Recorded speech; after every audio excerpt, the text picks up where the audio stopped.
The hum of engines vibrated softly beneath the polished floor as passengers boarded Flight 227 from JFK to Washington, D.C. Charlotte Whitmore adjusted the strap of her laptop bag and stepped onto the jet bridge with the calm grace of someone who'd flown more times than she could count. Her gray cardigan rested lightly on her shoulders, and her neatly pressed black slacks skimmed her polished flats. She smiled politely at the flight attendant stationed at the aircraft door, offering a soft, "Good morning," as she handed over her boarding pass. "Welcome aboard, Ms. Whitmore," the attendant replied with a quick glance before waving her through. Charlotte made her way to seat 2A, first class, window. She placed her leather briefcase in the overhead compartment, careful not to disturb the man already seated in 2C, who was too busy checking stock prices on his phone to look up. As she settled into her seat, she reached into her bag and pulled out a slim device, an AI-powered visualizer she had personally helped design for virtual classrooms. She powered it on. A soft glow lit up the compact screen as educational data populated in real time. District funding gaps, adaptive learning metrics, and final slide notes for her presentation to the Department of Education scheduled for noon. That's when she heard it.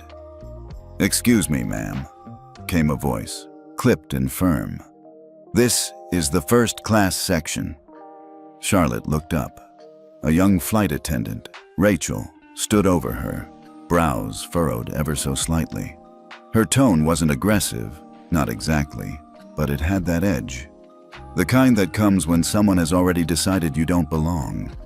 Charlotte blinked once. "Yes, I'm aware. My seat is 2A. Rachel hesitated, then forced a tight-lipped smile. "Of course. It's just, we've had issues with passengers bringing unauthorized electronics on board. That device, what exactly is it?" Charlotte tilted the screen slightly. "It's a prototype, a secure educational tool for remote learning environments. Cleared by TSA.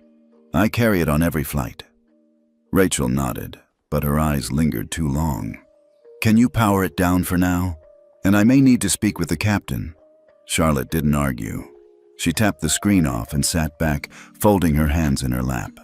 Across the aisle, the businessman finally looked up, just long enough to assess the scene, then buried himself in the safety brochure. Charlotte didn't sigh, didn't protest, but she did glance out the window at the gray sky stretching over New York. She'd built national education systems, advised presidents, and sat on boards that reshaped the future. But in this moment, in this narrow seat at the front of the plane, she was just an older woman with silver hair and a quiet presence. And apparently, that was enough to raise suspicion. She reached into her pocket and tapped her phone twice. Recording started, just in case. It happened fast and slow. One moment, Charlotte was gazing out the window, watching the rain beat against the glass. The next, a second flight attendant approached, followed by 2 uniformed security officers. Rachel stood just behind them, arms crossed, eyes fixed. "Ma'am," the second attendant said, "we're going to need you to step off the plane." Charlotte turned her head calmly. "May I ask why?" Rachel stepped forward. "We've received a report of non-compliance regarding a suspicious device. The captain has requested you be removed from this flight." "A suspicious device?" Charlotte repeated, her voice low and even. "You mean the federally approved AI learning console I just turned off at your request?" "I'm not at liberty to discuss further," Rachel said flatly. "But we do need to proceed." The businessman across the aisle shrank into his seat. A younger woman in 3A pulled her phone halfway out of her purse, as if unsure whether to record. Most just looked away. Avoiding discomfort is a human instinct. Charlotte's hands never trembled. She reached for her briefcase and closed it softly. Then, just as she stood, she looked Rachel square in the eye.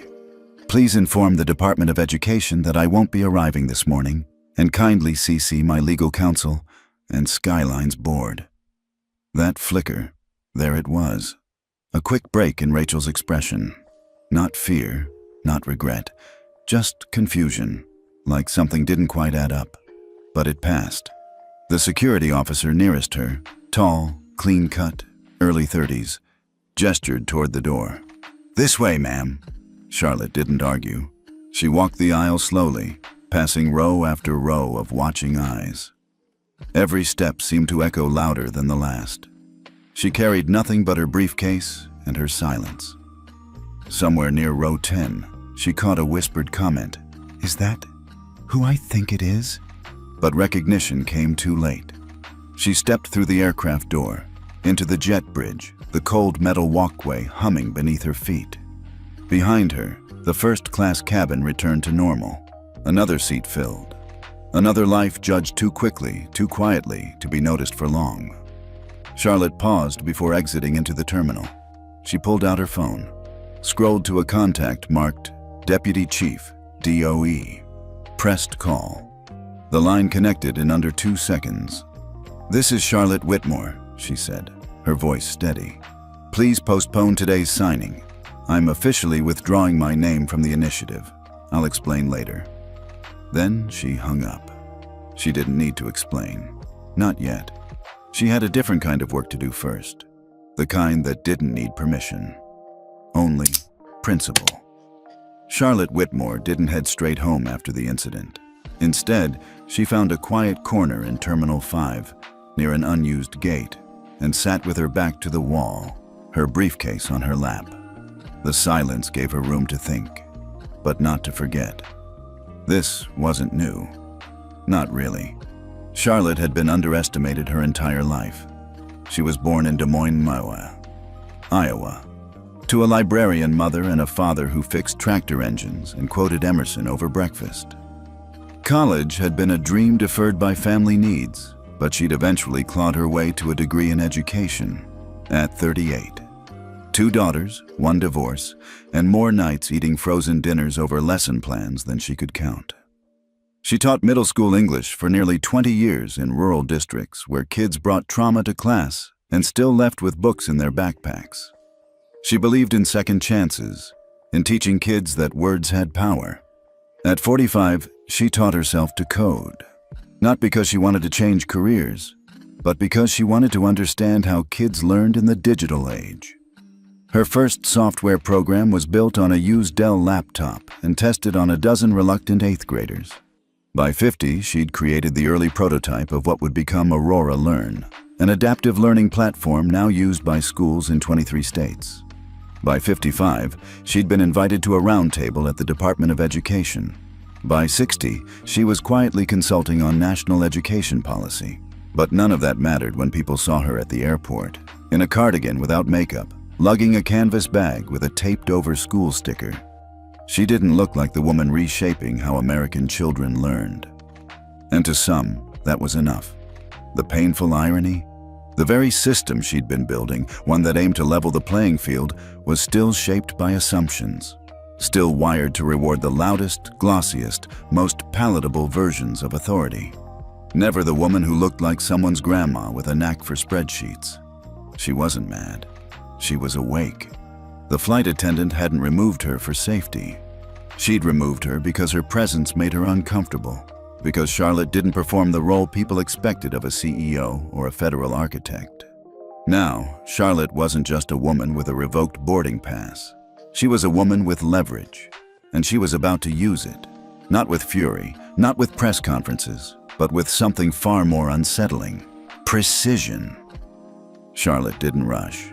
She moved with the same quiet precision that had guided her through decades of policy work, classroom failures, late-night spreadsheets, and closed-door meetings where she was always the oldest, and usually the only woman. She exited the terminal calmly and slid into the back seat of the black town car waiting at the curb. Her driver, Manuel, didn't ask questions, just nodded and pulled into traffic. "Office," she said simply.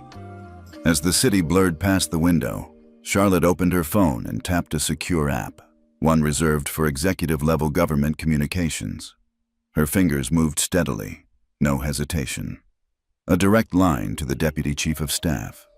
She typed, "DOE deal paused effective immediately. Whitmore has withdrawn support. Full statement pending." Then she hit send. 10 seconds later, her phone rang. Caller ID, The White House. She declined the call, not because she didn't respect the administration. She did. She'd worked with 3 different presidents, 2 of whom she'd personally educated on the difference between school equity and school equality. But this wasn't about politics anymore. This was about principle. She opened another app, this one linked to Whitmore Capital, the holding company she'd built quietly over the past 20 years. Few knew it existed. Even fewer knew it controlled 60% of Skyline Airways, the airline that had just escorted her off its flagship route. She composed a short message to the board. Effective immediately. I'm invoking majority control. Liquidate all holdings in Skyline. Prepare statement for media channels. Coordinate with legal on PR fallout. She didn't use exclamation points. She didn't need to. Across Midtown, decisions were set in motion. Algorithms triggered, holdings flagged. Compliance teams stirred to life. The first domino had tipped. Within 30 minutes, preliminary alerts hit the terminals on Wall Street. Whitmore Capital begins massive sell-off of Skyline shares. Financial reporters blinked at their screens. Skyline had been on stable ground, nothing in the forecast to explain a sudden drop. But the market didn't wait for context. It reacted. By the time Charlotte arrived at her office in Georgetown, her inbox was exploding. The deputy chief had emailed twice. Skyline's CEO had called 3 times. CNN had sent a request for comment, but she wasn't ready to speak. Not yet. Let the silence sit. Let the world ask who she was, what had happened, and how everything could fall apart in a matter of minutes. Charlotte sipped her tea and looked out over the Potomac. The answer would come soon enough, and this time, it would not be polite. It would be powerful. The video was just under 30 seconds long. Shaky footage from a smartphone in row 10, angled slightly over a seat back. It showed Charlotte standing in the aisle, calm, composed, her cardigan draped neatly over her arm as she gathered her briefcase. A flight attendant blocked her path, lips tight, body stiff. 2 uniformed men flanked her like she was some kind of threat. There was no yelling, no raised voices, just the quiet removal of a woman who didn't look like she belonged. The clip had no caption at first, just the raw footage. But by the time it was reposted by a teaching assistant at Howard University, it carried a title. This is what happens when you don't look like power. By hour 2, it had 1 million views. By hour 4, hashtags began trending. She built it, Whitmore was right, #invisible power. And by hour 6, Charlotte Whitmore's name was on every trending list in America. People didn't know exactly what had happened. Not yet, but that never stopped the internet before. Former students began chiming in. She was my 9th grade English teacher, changed my life. Charlotte tutored my daughter during COVID, never charged a dime. She built Aurora Learn. Y'all are using her platform and don't even know it. A journalist from The Atlantic posted, the woman they kicked off that plane, she wrote the federal education reform bill that was set to be signed this week. I fact-checked it. It's her. That was the match. A wave of articles followed, some breathless, others measured, but all echoing the same shock. The woman quietly removed from Flight 227 was the architect of the largest education reform in decades. The comments turned from outrage to awe. She didn't yell, she didn't scream. She just made a phone call, and $3.8 billion froze. They kicked off the woman who owns the plane. Sit with that. The quietest person in the room held the most power, and they didn't even see her. Back in her Georgetown office, Charlotte wasn't watching the numbers. She was in a meeting with her legal team, reviewing termination clauses and media rights. But her assistant Patricia stood in the doorway, phone in hand. "Ma'am," she said carefully, "CNN just reached out. They want an exclusive." Charlotte looked up, then back down at the page she was reading. "Not yet," she said. "They'll want a statement." Charlotte closed the folder in front of her. "They'll get one," she said, "but not a statement." She stood, straightened her sweater, and walked toward the window. "They'll get a message. By the time dawn broke over DC, Skyline Airways had lost 19% of its market value. At 7:12 a.m., Charlotte Whitmore stepped off the elevator into the 23rd floor of a quiet limestone building in Georgetown. No logo, no receptionist, just a frosted glass door etched with one word: Whitmore. Inside, a team of 6 waited in the war room. All of them had worked with Charlotte for years. All of them knew what this morning meant. She didn't sit. She walked straight to the central screen and gestured. "Bring up Skyline's cap table." With a few keystrokes, the spreadsheet blinked to life. Whitmore Capital, 60.1% institutional holders, 25.4% public float, 14.5%. Charlotte pointed to her name. "Effective today, I'm calling full proxy control. Freeze all voting actions. Suspend pending board decisions. Legal will issue notification to the SEC by noon." "Ma'am," said Ava, her chief counsel, "do you want to schedule a meeting with Skyline's CEO?" Charlotte didn't even blink. No. Silence settled over the room like snow. She turned to Ava. "Draft a release. 3 sentences only. Use plain English. No spin." Ava typed as Charlotte dictated. "Whitmore Capital is exiting all positions in Skyline Airways effective immediately. This decision reflects a misalignment of values and leadership integrity. Further comment to follow." Charlotte reviewed it once, then nodded. "Push it at 10 a.m. Eastern. Let the market ask why." Next, she picked up her phone. It was already vibrating. Calls from board members, reporters, federal officials. She ignored them all and tapped one contact, Wright and Maxwell, Strategic Media Consulting. A man's voice answered instantly. "Ms. Whitmore, we've been expecting your call." "I need a broadcast slot," she said. "Evening. I'll write it myself. You'll vet tone, not content." "Understood. Same day turnaround?" "Yes." "And the topic?" Charlotte looked out the window at the city she'd helped shape quietly for years. "I'm not here to punish an airline," she said. "I'm here to remind people who's actually holding the plane up." She ended the call and turned back to her team. "This isn't about vengeance," she said. "This is about accountability, and the people watching need to know what that looks like." A young analyst, new to the team, cleared his throat softly. "Ma'am, the airline still doesn't know you're their majority owner." Charlotte smiled. "They will." It wasn't until lunchtime that Skyline Airways finally realized who Charlotte Whitmore was. The alert came through during a closed-door emergency board meeting in Atlanta. Their PR director, pale, sweating, rushed in with a tablet and a trembling voice. "You're going to want to see this." On screen, a press release, stamped with the Whitmore Capital seal. Simple, understated, brutal. "Whitmore Capital is exiting all positions in Skyline Airways effective immediately. This decision reflects a misalignment of values and leadership integrity." There was a pause. Short, stunned silence. Then the CFO swore under his breath. "Wait, Whitmore Capital? That's, what, one of our mid-level investors?" The PR director shook her head slowly. "No, they're not mid-level. They're the top. They own 60%. The room fell quiet again. This time, longer. Back in Washington, Charlotte watched the fallout from her office. Her phone was still buzzing. Skyline's legal team had left 3 voicemails.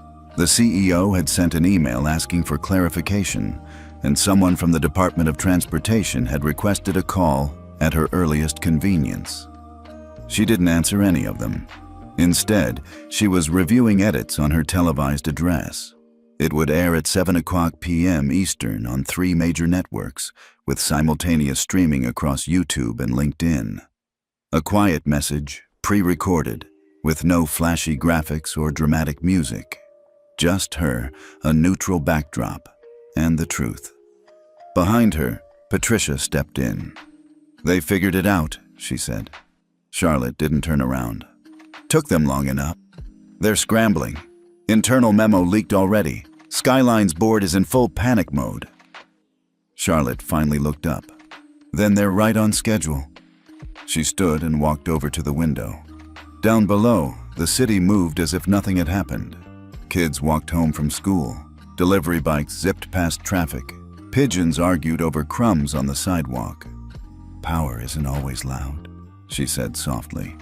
"Sometimes it just waits." Patricia hesitated. "Do you want me to cancel the TV slot?" "No," Charlotte replied. "Now's the time."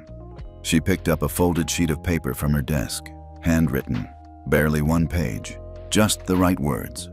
It wasn't a speech, it was a shift, and the world was about to feel it. At exactly 7 o'clock p.m. Eastern, screens across America flickered to life. No countdown, no dramatic build-up, just Charlotte Whitmore, seated at a simple wooden desk. No makeup crew, no studio lighting, just natural light from a window behind her and the faint outline of the Washington Monument in the distance. She looked directly into the camera, her voice steady. "Good evening. My name is Charlotte Whitmore. Many of you didn't know that name until this week. That's by design.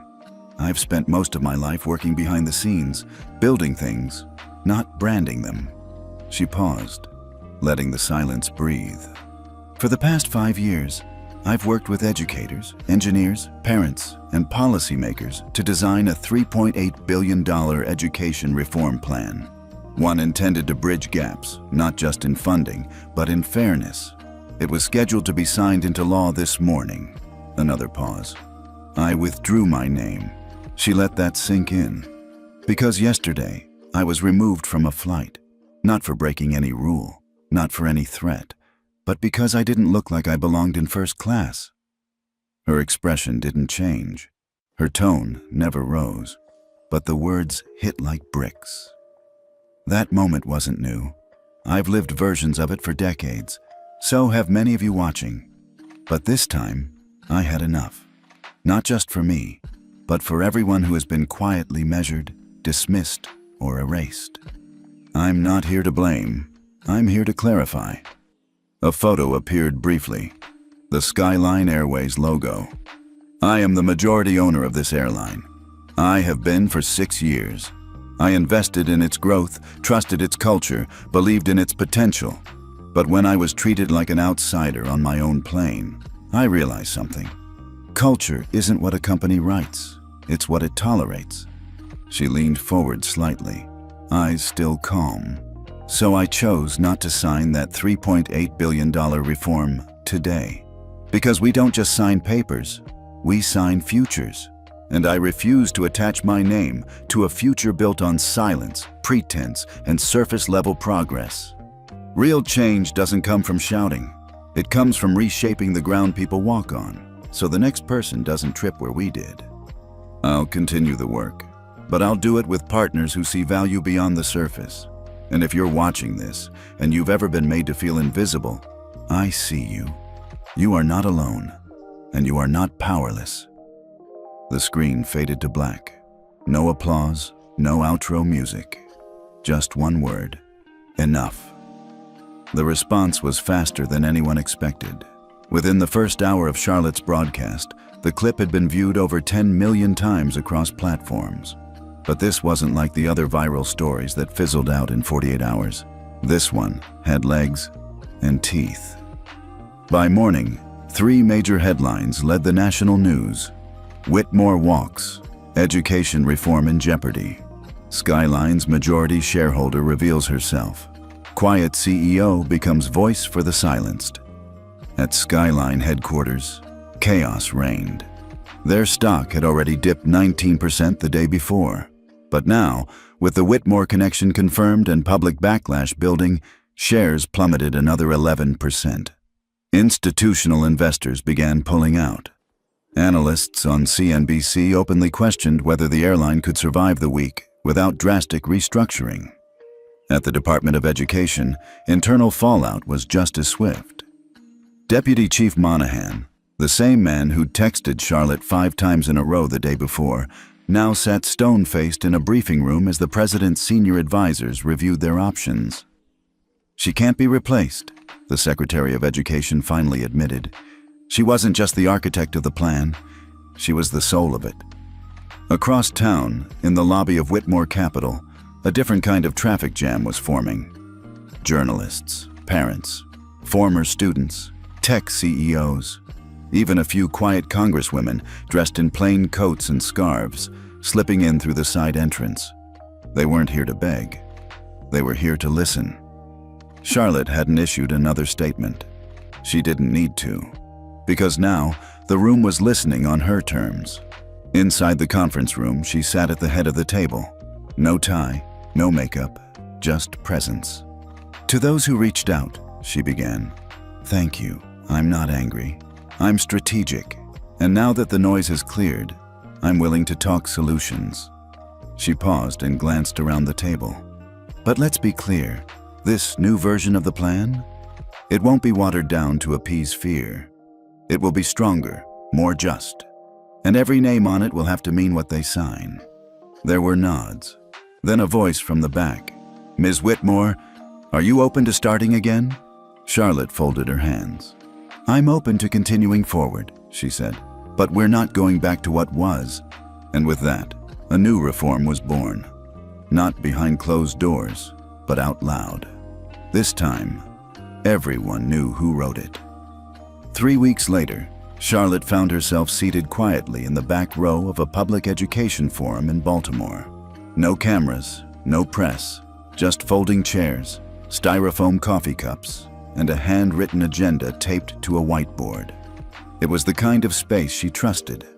Real stories, real people. The room was filled with educators, some young and idealistic, others worn and weathered. One by one they stood and shared. Budget cuts, outdated curriculum, classrooms with 34 students and not enough chairs.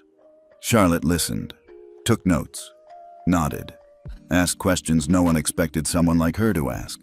She didn't introduce herself as the woman behind the $3.8 billion plan. Most in the room already knew. What surprised them was that she showed up and stayed the entire afternoon. During a break, a veteran teacher approached her. Gray braids, calloused hands, sharp eyes. "You really walked away from all that money?" the woman asked, not judgmentally, but curiously. Charlotte gave a half smile. Money wasn't the point. Then what was? Charlotte looked her in the eye. "Dignity," she said. "For kids, for teachers, for people who get dismissed just because they don't look or sound like power." The woman nodded slowly. "I teach 4th grade.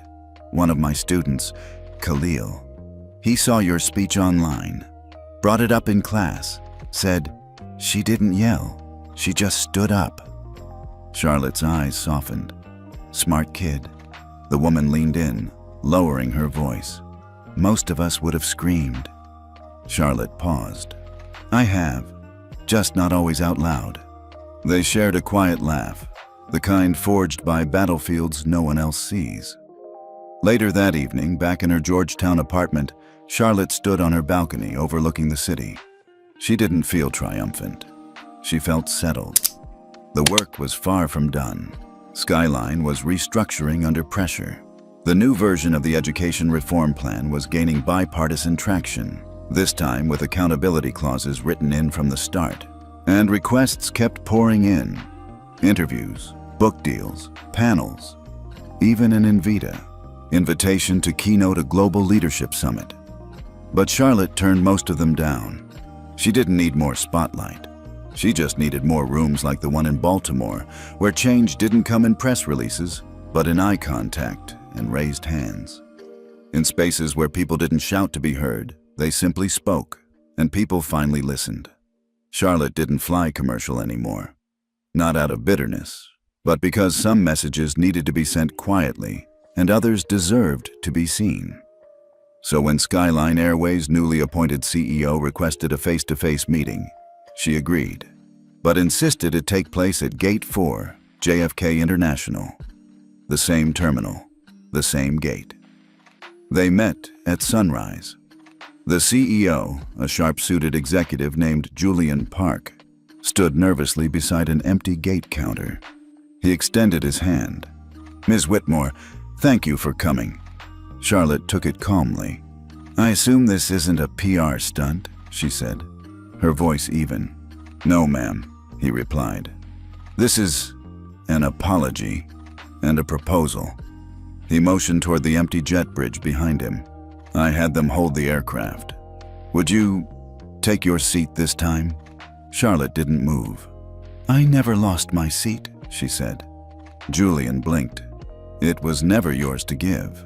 For a moment, the only sound was the airport's distant hum. Rolling suitcases, boarding calls, muffled conversations. Then she added, more gently, "What matters now is what you do with your seat." Julian nodded slowly. "We've implemented new bias training, mandatory, top down. The flight attendant who removed you, she's been suspended. But more than that, she's requested to be retrained and reassigned." Charlotte raised an eyebrow. "Voluntarily?" "Yes," he said, "after watching your speech." She considered that, then reached into her bag and pulled out a slim envelope. "This is a grant for Skyline's new Diversity and Equity Leadership Training Program from the Whitmore Foundation. Use it well." Julian looked stunned. "You're investing again?" Charlotte smiled faintly. "I'm investing in the possibility that people can learn, even when they're 38, standing at the front of a plane, thinking they know what a threat looks like." She turned to leave. "Ms. Whitmore, one more thing," Julian called out. "Would you consider joining our board?" Charlotte stopped, then, without turning around, said simply, "I already do," and walked on. A year later, Charlotte sat in the back row of a sunlit auditorium in Des Moines, Iowa, the same city where she was born, the same building where her mother used to shelve books as a young librarian. Today, that library had been converted into a state-of-the-art learning lab funded by the Whitmore Foundation. The plaque outside read, "To every student who was ever told they were too quiet, too strange, too behind, this space is yours." On stage, a 10-year-old girl named Layla presented a science project built entirely on Aurora Learn modules. Charlotte watched her beam with pride, unafraid to speak in front of hundreds. That was the point. Later, as families gathered in the atrium, Layla's mother approached Charlotte with tears in her eyes. "She never used to raise her hand," the woman said. "Now she wants to teach." Charlotte placed a gentle hand on her shoulder. "She already is." Outside, the Iowa sky stretched wide and open, like the future was still being drawn. Charlotte's phone buzzed. An update from her team. Skyline's board had just passed a policy making bias response training part of FAA compliance. Not performative. Binding. She didn't smile, but her chest rose a little fuller. Before boarding her flight home, she walked past a Skyline gate. A young flight attendant, new uniform, fresh face, caught her eye and nodded respectfully. "Welcome aboard, Ms. Whitmore."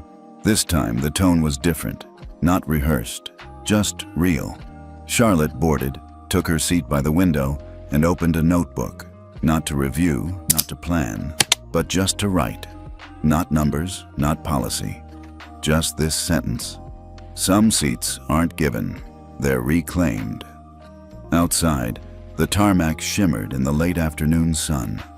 Somewhere in that terminal, someone else was being seen for the first time. And somewhere in the sky ahead, a quieter kind of revolution was waiting to land.